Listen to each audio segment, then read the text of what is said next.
কোরবানির পশুর চামড়ার দাম নির্ধারণ করা হয়েছে। এবার প্রতি বর্গফুট গরুর চামড়ার দাম গতবারের তুলনায় ৫ টাকা বাড়িয়ে ঢাকায় ৫৫ থেকে ৬০ টাকা নির্ধারণ করা হয়েছে। কি ভাবছেন? রিডিং কেন পড়ছি? আপনারা অনেকেই আমাকে কোয়েশ্চেন করেছেন, আপু আমি অনেক ভালো রিডিং পড়তে পারি, আমি কি নিউজ প্রেজেন্টার হতে পারবো? না, আপনি নিউজ প্রেজেন্টার হতে পারবেন না। কেন সেটা বলছি।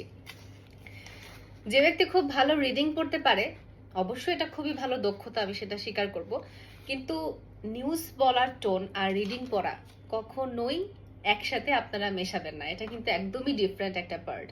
লাইক কোরবানির পশুর চামড়ার দাম নির্ধারণ করা হয়েছে।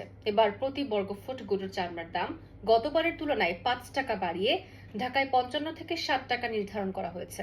এবার কোনো তফাৎ বুঝতে পারলেন? নিশ্চয়ই কোনো তফাৎ আছে। এটা যখন আমি পড়লাম, আপনার কাছে মনে হলো না নিউজ স্টাইলে পড়েছে এবং আপনার শোনার জন্য খুবই ভালো হলো।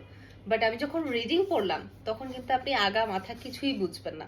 সো আপনারা যারা বলেন আমাকে যে আপু আমি তো খুব ভালো রিডিং পড়তে পারি, আমি কি নিউজ প্রেজেন্টার হতে পারবো, তাদের জন্য এটা ব্যাড নিউজ বলতে পারেন। না, আপনি হতে পারবেন না। এই জন্য আপনাকে এই নিউজের টোনটা আপনার মধ্যে আনতে হবে। কিভাবে একটা নিউজ প্রেজেন্টার কিভাবে নিউজ প্রেজেন্ট করে, সেই টোনটাই আপনার মধ্যে আনতে হবে।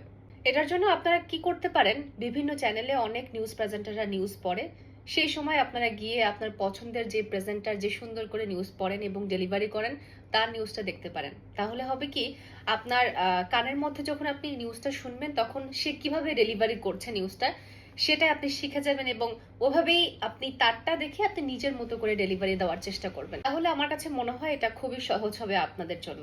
Thank you so much for watching.